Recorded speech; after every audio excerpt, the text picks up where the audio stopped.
लोकसभा चुनाव 2024 का शुरुआत हो चुका है और मोदी इस बार फिर से गद्दी पर बैठेंगे कि नहीं, ये तय होना बाकी है।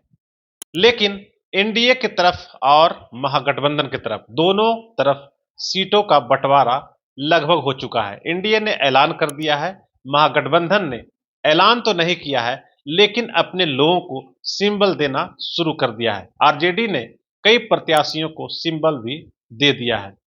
हम बात कर रहे हैं पप्पू यादव की। पप्पू यादव ने हाल ही में अपना विलय कांग्रेस के साथ कर लिया है। जनाधिकार पार्टी का नामो निशान खत्म हो चुका है और पप्पू यादव कांग्रेस के हो चुके हैं। लेकिन पप्पू यादव ने विलय के साथ एक शर्त भी रखी थी और वैसे तो वो 12 से 14 सीटों पर तैयारी कर रहे थे, लेकिन वो खुद पूर्णिया से किस्मत आजमाना चाह रहे थे। और यही वजह है कि जब उन्होंने विलय किया तो उन्होंने पूर्णिया सीट के साथ साथ 2 और सीटों की डिमांड कांग्रेस से कर दी थी। कहा यह जा रहा है कि पप्पू यादव 3 सीटों पर अड़े हुए हैं। पहला सीट वो खुद पप्पू यादव लड़ेंगे पूर्णिया से, इसके लिए वो मांग रहे हैं पूर्णिया का सीट। और दूसरी सीट जनाधिकार पार्टी के जो प्रदेश अध्यक्ष हुआ करते थे, राघवेंद्र कुशवाहा, उनके लिए वो सीतामढ़ी की सीट मांग रहे हैं। सीतामढ़ी से स्थानीय कुशवाहा समाज के साथ साथ यादव समाज का भी काफी दबाव है पप्पू यादव पर। और पप्पू यादव से लगातार एक कहा जा रहा है, वहां के लोग डिमांड कर रहे हैं कि राघवेंद्र कुशवाहा को सीतामढ़ी से चुनाव लड़ाया जाए। हम आपको ये बताना चाहेंगे कि सीतामढ़ी से ही बिहार विधान परिषद के सभापति देवेश चंद्र ठाकुर भी अपना किस्मत आजमाना चाहते हैं। अब तक हालांकि जदयू की तरफ से ये फैसला नहीं हुआ है, लेकिन राघवेंद्र कुशवाहा को लड़ाने के लिए पप्पू यादव तैयार हो चुके हैं। पप्पू यादव ने तीसरी सीट की भी मांग कर दी है। उन्होंने हालांकि किसी का नाम नहीं लिया है, लेकिन उन्होंने साफ तौर पर कहा है कि वो चाहते हैं कि उनके एक सीट पे कोई अल्पसंख्यक उम्मीदवार चुनाव लड़े। हालांकि उनके दल में अखलाक अहमद सहित और भी कई लोग हैं जो कि अल्पसंख्यक समाज से आते हैं।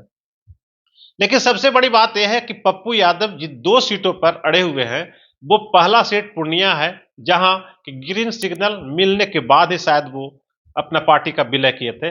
लेकिन दूसरी सीट सीतामढ़ी से, जो कि जनाधिकार पार्टी के प्रदेश अध्यक्ष थे राघवेंद्र कुशवाहा, वो पप्पू यादव के काफी करीब थे। और यही वजह है कि पप्पू यादव चाहते हैं कि राघवेंद्र कुशवाहा भी उनके साथ सांसद बन के लोकसभा पहुंचे। राघवेंद्र कुशवाहा खुद पढ़े लिखे हैं और काफी अपने दल के आधार पे कहिए तो वरिष्ठ तो हैं ही, लेकिन वो लोक जनशक्ति पार्टी में रामविलास पासवान के भी साथ रह चुके हैं और जदयू में भी रह चुके हैं।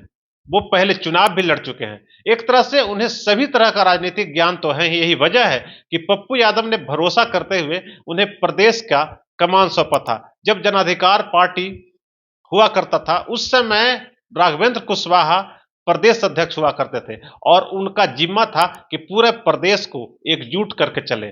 उनकी कार्यशैली, राजनीतिक कार्यशैली बहुत ही बेहतर थी और बहुत ही अच्छे व्यक्ति, प्रतिभावान व्यक्ति हैं, पढ़े लिखे हैं। और यही वजह है कि पप्पू यादव उन पे भरोसा भी खुद करते हैं। स्थानीय सीतामढ़ी के लोग भी चाहते हैं कि राघवेंद्र कुशवाहा उनके सांसद बने। यही वजह है कि पप्पू यादव उनके लिए सीट मांग रहे हैं। कांग्रेस की अब हम बात करें तो कांग्रेस सीट 3 सीट तो नहीं, लेकिन 2 सीट पर तैयार हो गई है और वो मन बना चुके हैं कि पप्पू यादव को 2 सीट हम दे देंगे। मतलब कि ग्रीन सिग्नल है कि राघवेंद्र कुशवाहा सीतामढ़ी से चुनाव लड़ेंगे और पप्पू यादव पूर्णिया से चुनाव लड़ेंगे। मतलब साफ है, जो पुष्ट जानकारी हमें मिल रही है, कांग्रेस भी 2 सीट देने के लिए हामी भर चुकी है, तैयार हो चुकी है। और उम्मीद ये की जा रही है कि राघवेंद्र कुशवाहा की भी घोषणा पप्पू यादव करेंगे और अपनी घोषणा भी वो करेंगे कि वो पूर्णिया से चुनाव लड़ने वाले। कांग्रेस की तरफ से घोषणा होगा और राघवेंद्र कुशवाहा के नाम की भी घोषणा कांग्रेस करेगी। मतलब राघवेंद्र कुशवाहा कांग्रेस की सीट पर, कांग्रेस के सिंबल पर सीतामढ़ी से अपना भाग्य आजमाएंगे। और उम्मीद ही की जा रही है, उनकी जो शैली है, उनकी राजनीतिक का क्षमता है, उसके आधार पर हम ये कह सकते हैं कि आने वाले समय में सीतामढ़ी से अगर कोई सांसद होगा तो वो राघवेंद्र कुशवाहा सांसद होंगे। और पूर्णिया में जीत के बाद एक बार फिर जो पप्पू यादव पूर्व सांसद अब तक माने जाते थे, वो सांसद हो जाएंगे। तो इसी तरह की तमाम खबरों को देखने के लिए मेरे चैनल को सब्सक्राइब करना न भूलें। हम फिर किसी और शख्सियत से या फिर किसी और गंभीर मसले पर आपको रूबरू कराते रहेंगे। नमस्कार।